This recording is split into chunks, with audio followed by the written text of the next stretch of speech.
Bonsoir mesdames, bonsoir mesdemoiselles, bonsoir messieurs, bienvenue à cette édition dominicale de dimanche 19h sur les antennes de Numérica Télévision. Les titres d'abord, face à face ce lundi à l'hôtel de ville de Kinshasa entre le gouverneur André Kimbuta et une délégation de l'Union pour la démocratie et le progrès social.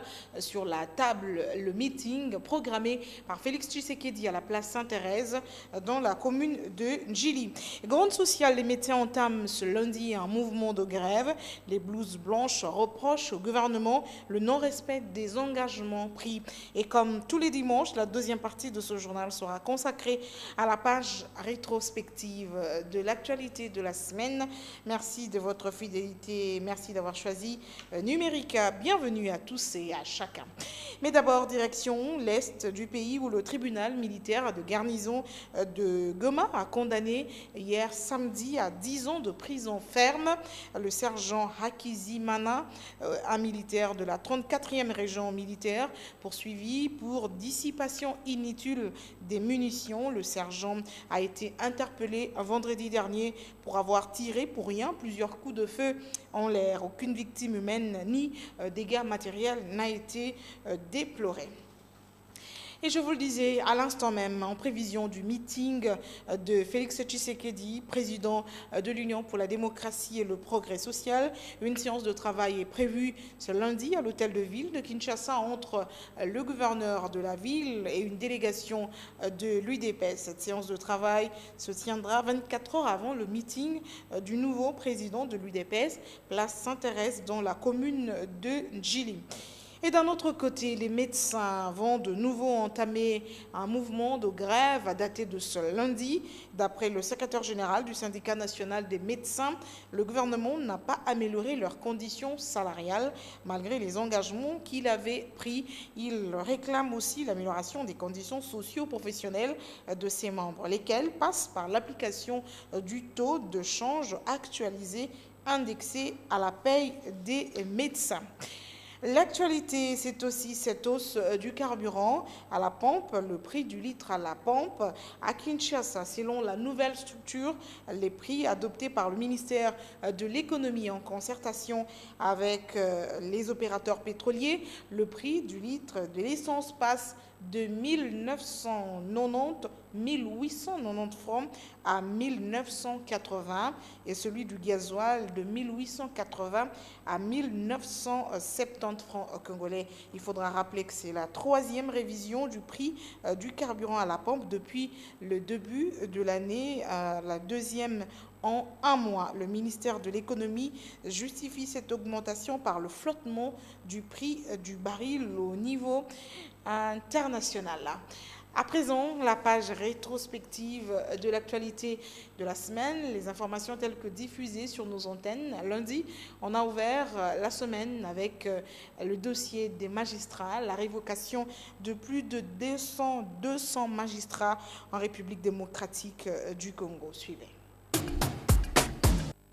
Au lendemain des ordonnances signées par le chef de l'État portant révocation et nomination de certains magistrats, le syndicat national des magistrats du Congo a pris acte de ces mesures prises dans le but d'assainir le secteur judiciaire. Le CINAMAC d'abord tient à éclairer l'opinion publique que le chef de l'État n'a pas révoqué un seul magistrat. Il s'agit d'une série d'ordonnances, comme vous avez dit, donc une série de décisions prises par le chef de l'État par voie d'ordonnance. Et cette série d'ordonnances ont sanctionné plusieurs situations dans la magistrature. Il y a des cas de démission d'office, il y a des cas de démission volontaire, constatés donc par voie d'ordonnance. Il y a également un cas de mise en retraite. Il y a des cas de la relève anticipée des fonctions des magistrats, c'est prévu par les statuts. Et enfin, il y a la plupart des ordonnances qui ont suivi vers la fin, ce sont celles qui concernent des ordonnances, situation que traduit la série des ordonnances qui hier étaient prises par le président et publiées face à l'opinion publique. Un point de vue partagé par Maître Freddy Bougitou. Les motifs pour lesquels ces magistrats ont été révoqués, il faudrait, je pense, examiner les différents rapports de la commission qui a été créée par le ministre de la Justice, la commission ad hoc qui a eu, je le sais, à recevoir, à passer en revue les dossiers physiques pratiquement de tous les magistrats. Ils ont été contrôlés physiquement. Je crois que c'est à l'issue de ce travail de cette commission spéciale, cette commission ad hoc, que des mesures adéquates ont été prises suite au rapport de cette commission. Par des ordonnances lues à la télévision nationale, le chef de l'État a révoqué des magistrats civils du siège et des magistrats civils du ministère public.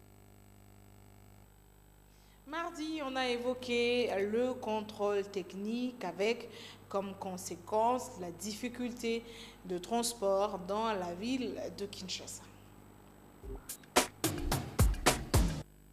Depuis quelques jours, il n'est pas facile pour le Kinois de se déplacer. Après la fin du délai accordé aux responsables de véhicules pour leur contrôle technique, le transport en commun a été très sensiblement perturbé cette semaine. Les propriétaires des véhicules non en règle ont préféré garder leur engin pour éviter d'être interpellés par la police. Ils exigent d'abord aux autorités provinciales de réhabiliter les routes. C'est bien que ça soit un contrôle technique, que ça soit une vignette, c'est bien. Mais nous sommes prêts à payer les frais pour les contrôles techniques, mais nous demandons d'abord aux autorités de réhabiliter les routes. 17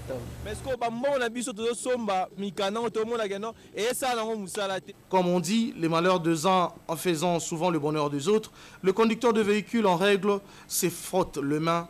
La circulation est devenue fluide.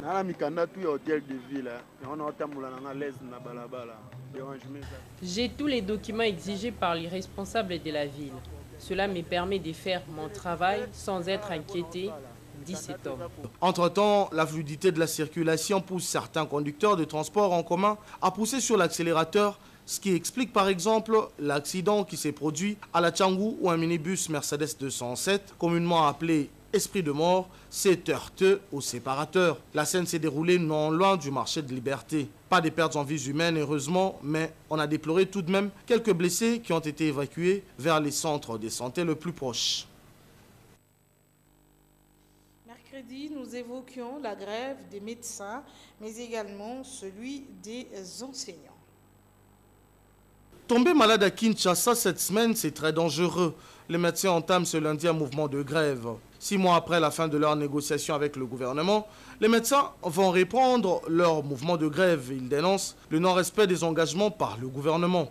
Les blouses blanches réclament l'amélioration de leurs conditions salariales conformément à leur statut spécifique. C'est le gouvernement, compte tenu de son insensibilité, compte tenu de son immobilisme, compte tenu de plusieurs problèmes.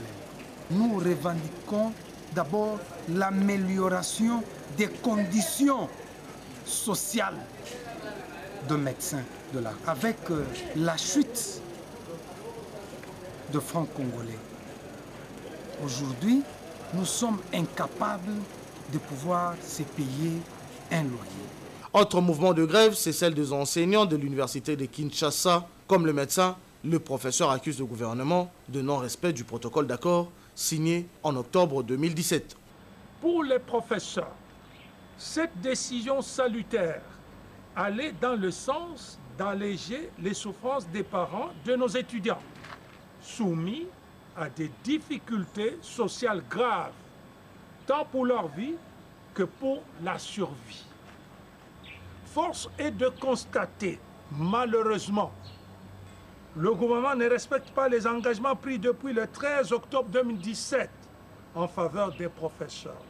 Face à cette situation, les professeurs de l'Université de Kinshasa décident de se retrouver dans une semaine pour en tirer toutes les conséquences, à moins d'une évolution du dossier.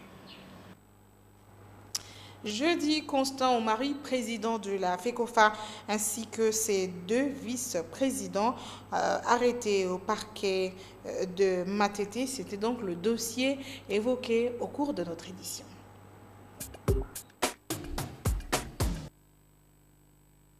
La Fédération congolaise de football était en ébullition cette semaine. Président et 2 vice-présidents de l'organe fêtier du football congolais ainsi que le secrétaire général au sport étaient en garde à vue au parquet général de Kinshasa Matete. Ils sont soupçonnés de détournement des deniers publics. Après les présidents de la FECOFA mercredi, les 2 vice-présidents de la structure et le secrétaire général au sport ont été libérés jeudi. Ils sont interdits de quitter le pays.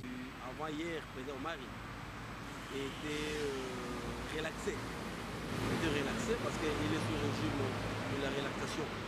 Cela veut dire qu'il n'y a pas de caution, il n'y a pas quelque chose, donc il est un homme libre. Pour les 2 autres, le Binamungu ainsi que Bonem et le secrétaire général du ministère des Sports Nazir, c'est au moins ils sont sous le régime de la liberté provisoire. Cela veut dire qu'ils ont été placés sous mandat d'arrêt provisoire. Et maintenant, pour qu'ils soient libres, il faut obtenir au moins leur mise à liberté provisoire. Et cette mise à liberté provisoire est toujours obtenue moyennant une caution qui est payée au niveau de la DGRAD. Parce qu'on doit quand même mettre des gens en liberté, il faut payer une caution et la caution avait été payée. Le dossier est toujours au parquet. Il continue l'instruction normalement. En cas de besoin, s'il a besoin de l'un ou de l'autre, il va devoir les inviter. Comme vous le savez, les 4 dirigeants étaient interpellés suite à une action menée par les inspecteurs judiciaires au service de Luzolo Bombi Lessa, conseiller spécial du chef de l'État en matière de lutte contre la corruption, les blanchiments des capitaux ainsi que le terrorisme. Contre la Tanzanie. Le ministre du Budget visé par une question orale avec débat. La question orale a été déposée vendredi au bureau de la Chambre basse du Parlement. Elle est l'initiative du député national de l'opposition Toussaint Alunga. C'était donc le dossier de vendredi. Dans la question orale adressée au ministre en charge du budget, le député national Toussaint Alunga plaide pour la présentation d'un projet de loi rectificative des finances 2018 en égard, selon l'auteur de la question orale, à la hausse des prix de matières premières à l'échelle internationale. Nous nous posons la question de savoir, comme député national, à qui profite la plus-value de 50%. Vous allez également constater que le gouvernement de la République s'est mieux en un banquier. Lorsque le gouvernement perçoit les recettes budgétaires, perçoit soit en dollars, soit en francs congolais, mais en taux du jour. Lorsque le gouvernement effectue les dépenses budgétaires, le gouvernement effectue ses dépenses au taux de 93, c'est-à-dire que les salaires demeurent au taux de 93. À qui profite cette différence-là? Nous avons estimé qu'il est temps également que le gouvernement vienne avec un collectif budgétaire parce que les motifs ayant émaillé lors du vote du budget n'existent plus. Et ne pas présenter le collectif budgétaire, nous considérons que c'est une trahison pour le peuple congolais. Le même vendredi, le Centre Carter publiait son rapport sur les impacts tant positifs que négatifs des activités minières sur le droit des communautés locales. Nous demandons à ce que le gouvernement puisse respecter, protéger et mettre en œuvre les droits humains et aussi mettre sur pied des mécanismes de protection et de respect des droits humains. Samedi, on a terminé les nouvelles par les activités du vice-premier ministre, ministre en charge de l'Intérieur, Henri Mouva Sakani. Je vous propose ici de suivre les condensés des différentes audiences qu'il a accordées à ses hôtes. Le gouverneur de province ont conféré avec le ministre de l'Intérieur ce vendredi en début d'après-midi. C'est la première rencontre d'un groupe de gouverneurs avec le patron de la territoriale depuis sa prise de fonction il y a 60 jours. Ils sont venus remettre un mémorandum où ils réclament, à en croire Ngoïka Sanji, doyen de gouverneurs, le paiement des arriérés des rétrocessions, les réajustements du taux par rapport à la remontée du cours de métaux précieux et la mise en application des résolutions de la conférence de gouverneurs tenue à Goma l'année dernière. Nous retrouvons à Kinshasa 9 gouverneurs. Il est de notre devoir de présenter les civilités à son Excellence Monsieur le Vice-Premier ministre, ministre de l'Intérieur et Sécurité. Ensuite, lui présenter nos desiderata, nos problèmes, nos difficultés. Autre activité du vice-premier ministre, ministre en charge de l'Intérieur, cette séance de travail avec Leila Zerugui, patronne de la MONUSCO. Dans ses discussions avec la diplomate, Henri Mova a relevé le point fort et les faiblesses de la mission onusienne en RDC, mission avec laquelle il a collaboré alors qu'il était ministre de l'Information et porte-parole du gouvernement il y a 20 ans. Leila Zerugui, qui a pris ses fonctions il y a 2 mois, fait la ronde des institutions pour le premier contact avec les dirigeants. Elle s'est dite satisfaite de ce face-à-face.